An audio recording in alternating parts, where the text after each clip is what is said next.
Long before farming became digital, British tractors ruled fields with raw strength and fearless engineering. These machines weren't built for comfort, they were built for survival. They plowed through mud that would swallow modern tractors whole. They worked in rain, snow, and war-torn soil without asking for mercy. Some of them are still running today, embarrassing machines built half a century later. Farmers don't remember them as old, they remember them as unstoppable. These are 10 British tractors that didn't deserve retirement, they deserved a comeback. Number 1. Massey Ferguson 135. The Massey Ferguson 135 is often called the tractor that built small farms, and that isn't an exaggeration. Across Britain and much of the world, this compact machine became the backbone of everyday agriculture. What made it legendary wasn't raw horsepower or flashy features, it was the way it blended strength, simplicity, and trust. The MF135 looked modest, but it worked far beyond what its size suggested. It could plow, mow, rake, haul trailers, run PTO equipment, and still slip into tight yards where bigger tractors struggled.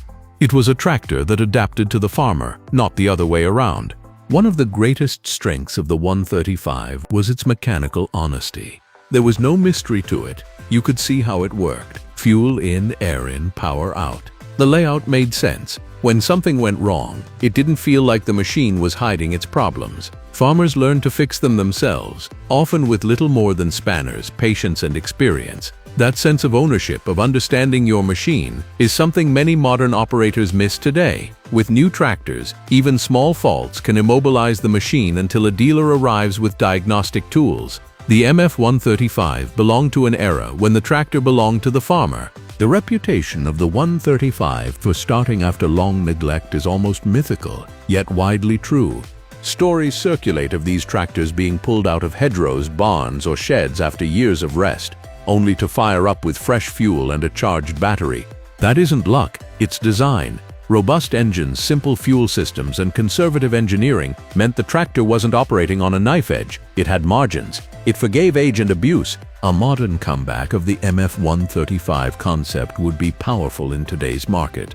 Farms still need compact, dependable utility tractors for yard work, feeding, towing, and light field tasks. But many modern compact tractors are built like appliances, sealed, plastic-heavy, and difficult to repair long-term. A reborn MF135 could combine the same compact footprint and rugged frame with modern safety features, better hydraulics, and a clean engine. It wouldn't try to compete with high-tech flagships. It would exist to be used. That's the real legacy of the MF135. It was never precious. It was there to work every day in every season, without drama. In an age where downtime is expensive and complexity is rising, a tractor that simply works is not old-fashioned, it is revolutionary. Number 2. Massey Ferguson 165. If the MF135 was the small farm hero, the Massey Ferguson 165 was the machine that made a farm feel truly capable. It occupied that perfect middle ground between light utility and serious field power. Strong enough to handle real implements, yet compact enough to remain versatile, the 165 became the heart of countless British farms. It wasn't a specialist, it was a generalist in the best sense of the word. The MF165 gained respect because it delivered consistent performance without demanding constant attention. Farmers trusted it to do long days of work without complaint. Whether plowing, cultivating, hauling, or powering equipment, it felt composed and stable. It didn't feel like it was constantly operating at its limit. That sense of reserve power gave operators confidence. You could lean on it, and it would lean back. What truly separates the 165 from many modern equivalents is how forgiving it was. Modern tractors often feel like precision instruments. They are incredibly capable, but they can be sensitive. The MF165 came from a mindset where a tractor had to survive variation, different operators, inconsistent maintenance, changing workloads, rough ground. It wasn't designed around perfect conditions, it was designed around reality. A comeback version inspired by the MF165 would be invaluable today. Many farms now rely on one or two high-tech primary machines for precision tasks, but they still need a dependable second tractor for feeding, yard work, towing, and everyday operations. Those tasks don't always justify tying up a 150,000-pound flagship tractor. A modern MF-165 style machine could fill that role perfectly. Tough, mid-sized, simple, and always ready. Imagine a tractor with the 165's proportions and philosophy, updated with modern brakes, lighting, safety standards, and emissions compliance, but still built around accessibility and durability. No unnecessary complexity, clear service points, strong castings, a drivetrain designed for longevity rather than minimum weight. Such a machine would not be nostalgic, it would be practical. It would acknowledge a truth many farmers already know. Not every job needs a digital cockpit.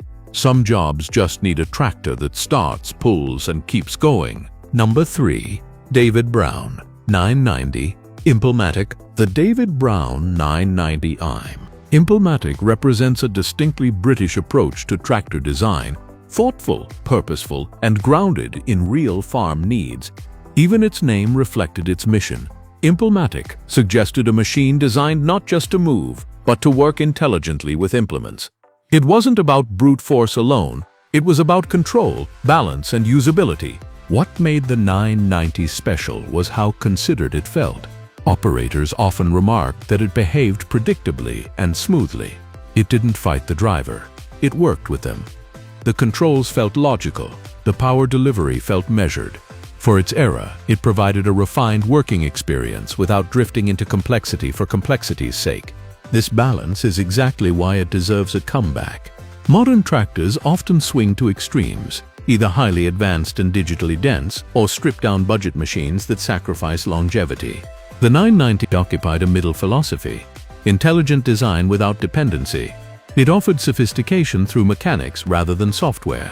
A modern interpretation of the 990 Impulmatic would resonate deeply today. Farmers increasingly want choice. They want machines that can integrate with modern systems when needed, but that don't collapse when those systems are offline. A Neo Impulmatic could feature optional precision technology, but remain fully functional without it. Its core would be mechanical clarity, strong hydraulics, sensible transmission design, and a chassis built for decades, not warranty cycles. The 990 also symbolizes something cultural, British engineering pride. It was built not just to sell, but to solve problems. A comeback would be more than a product. It would be a statement that tractors can be clever without being fragile, advanced without being alienating. Number 4.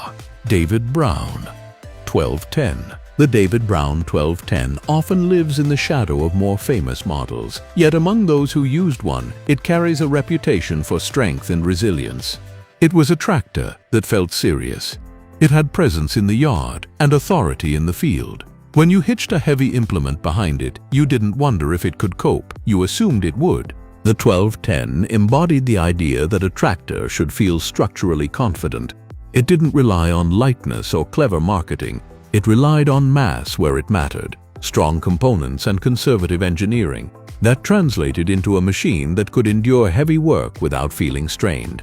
Farmers valued that because it reduced stress on both the machine and the operator. What makes the 1210 a perfect candidate for a comeback is how it aligns with modern concerns about durability.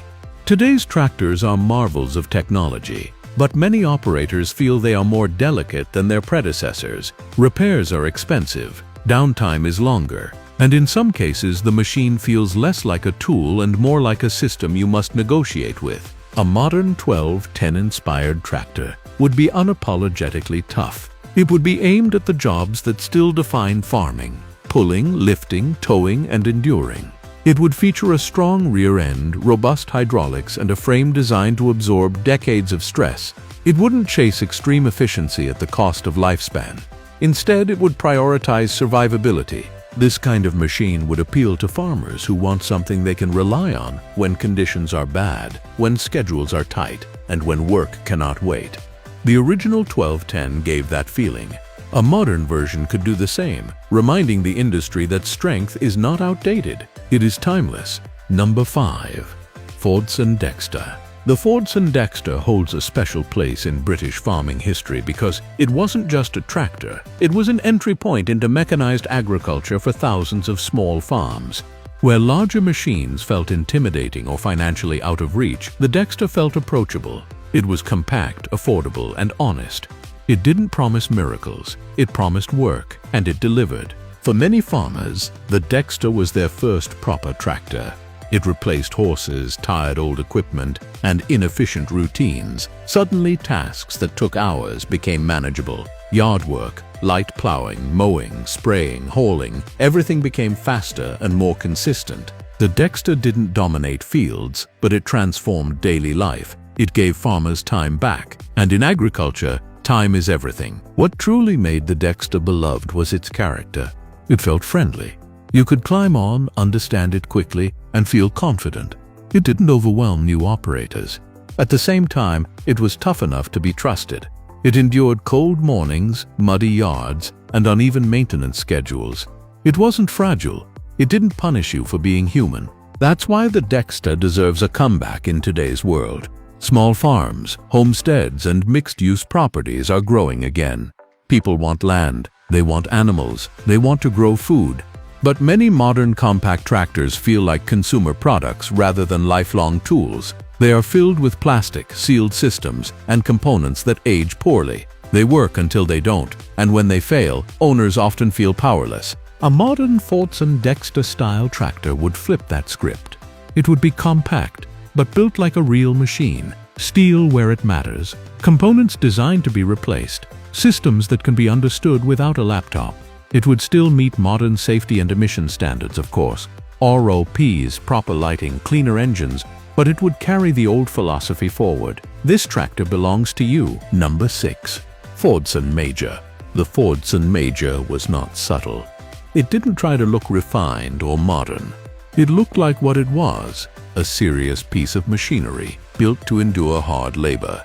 During a period when Britain needed strong tools to rebuild and modernize agriculture, the Major stepped forward as a tractor that could handle the weight of that responsibility. Farmers didn't choose the Major because it was fashionable. They chose it because it was dependable. It had the kind of presence that reassured you before you even turned the key. Thick castings, a solid stance, and a mechanical layout that suggested strength rather than delicacy. This was a tractor that didn't mind being pushed. In fact, it seemed to expect it. The Major became legendary for surviving conditions that would shorten the life of many machines. Poor weather, heavy implements, long hours, rough handling. It absorbed it all. It was part of an era when tractors were built around the assumption that they would be worked hard and maintained imperfectly. That assumption shaped everything: tolerances, materials, and design priorities. The result was a machine that aged slowly. Today, many farmers feel that tractors have become more capable but less tolerant. They are powerful and precise, yet sensitive. A sensor failure can stop work entirely. A software fault can immobilize a machine that is mechanically sound. In contrast, the Major belonged to a world where if the engine ran and the gears engaged, the job could be done. A modern Fordson Major-inspired comeback would speak directly to those frustrations. It wouldn't reject technology, but it wouldn't be ruled by it. The core machine would remain functional even if auxiliary systems failed. It would be designed for decades of service, not upgrade cycles. Heavy-duty components, straightforward access, and a philosophy of keep working would define it. This kind of tractor could be marketed as a lifetime machine. Not something you trade in after 5 years, but something you build your operation around.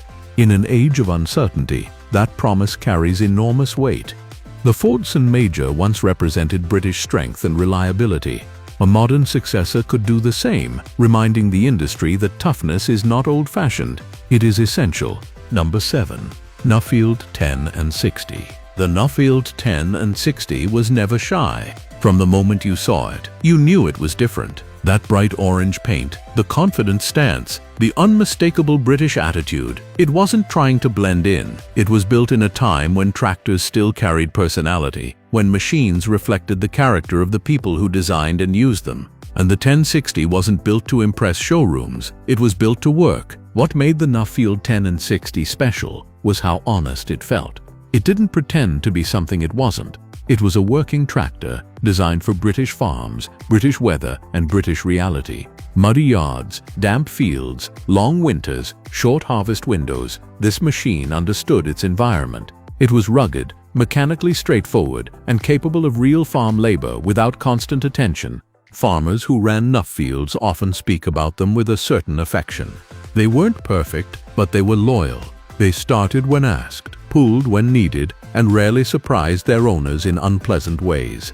You could hear the engine working. You could feel what the machine was doing. It communicated, and that matters more than people realize. When you trust your tractor, you work better with it. The Nuffield name also represents something deeper: confidence in British manufacturing. These tractors were built with pride. They didn't feel like compromises. They felt like statements. Machines that said, "We know what a farm needs, and we will build for it." A modern comeback of the Nuffield 10 and 60 spirit would be powerful. Today's tractor market is crowded with machines that look similar, feel similar, and are differentiated mostly by software packages. A reborn Nuffield could stand out by being unapologetically rugged and visually distinctive. It wouldn't try to be luxurious. It would try to be dependable. Imagine a modern orange workhorse with heavy-duty components, a straightforward layout, and a design that favors longevity over minimal weight. It would meet modern safety and emission standards, but it would retain the Nuffield attitude: strong, simple, and proud of its role. In a world where machines increasingly feel anonymous, a tractor with real identity would resonate. Farmers don't just buy tools, they build relationships with them. The Nuffield 1060 proved that a tractor can be both functional and memorable. That combination deserves to return. Number 8. Leyland 154. The Leyland 154 is often remembered quietly, but its importance becomes clearer with time. It was never intended to dominate fields or pull massive implements. Its purpose was far more practical: be useful everywhere else. Yard work, light cultivation, mowing, transport, horticulture, small-holding tasks, this was its world. And within that world it excelled. The genius of the Leyland 154 was that it treated small as a strength rather than a limitation. It fit into tight spaces. It handled repetitive daily jobs without fatigue. It could be operated by anyone in the family or workforce. And yet it never felt like a toy. It was a real tractor, scaled down intelligently. Modern agriculture still desperately needs this type of machine. But many of today's compact tractors are built with consumer logic rather than agricultural longevity. They often rely heavily on plastic panels, sealed systems, and lightweight components. They work well when new, but they don't inspire confidence about the next 20 or 30 years. The Leyland 154 came from a different mindset. It was designed to live on a farm, not in a showroom. It expected dirt, vibration, moisture, and uneven use. It was made to be fixed, not replaced.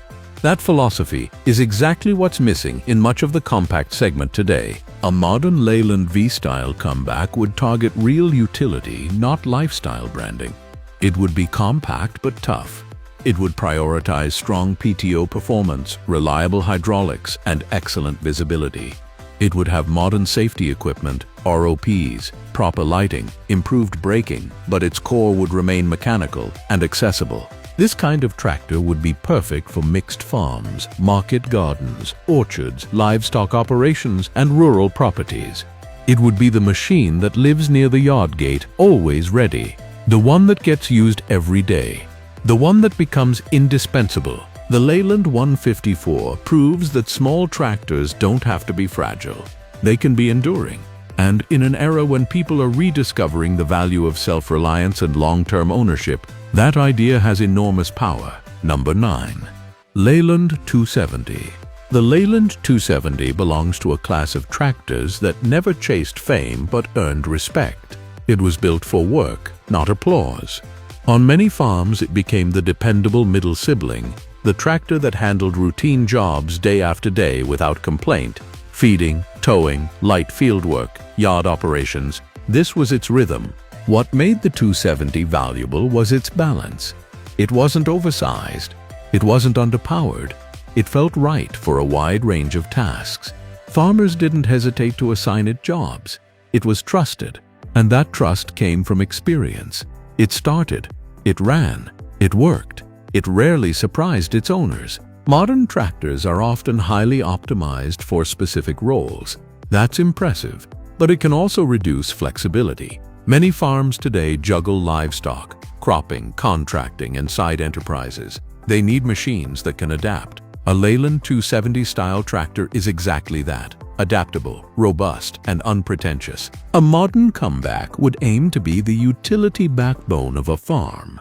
Not the flagship, not the showpiece. The machine that's always available. Built with a strong drivetrain, accessible service points, and components chosen for durability rather than minimal cost. It would embrace the idea that some tractors should exist primarily to be used. This kind of machine would appeal to farmers who are tired of tying up expensive high-tech tractors for simple jobs. It would reduce wear on premium equipment and keep operations flowing. And because it's designed around toughness, it would tolerate rougher handling and varied operators. The Leyland 270 reminds us that farming doesn't always need brilliance, it needs reliability. A tractor that quietly does its job every day is worth more than one that dazzles occasionally. That philosophy deserves a place in modern agriculture. Number 10. JCB Fast Track. Early models. The JCB Fast Track stands apart from every other tractor on this list because it was never backward-looking. From the beginning, it challenged assumptions. Traditional tractors treated road travel as an afterthought. The Fast Track treated it as a core function. Full suspension, high-speed stability, real road comfort. This was a tractor designed for the way modern farms actually operate. Early Fast Track models were bold. They acknowledged that farming is not confined to one field. Contractors travel constantly. Farms are spread out. Time on the road is time not working. And safety matters. The Fast Track answered these realities with engineering, not compromise. What makes the Fast Track worthy of a comeback is not that it disappeared, but that its concept deserves expansion and refinement. The early models carried a pioneering spirit. They felt like British engineering saying, "We can rethink this."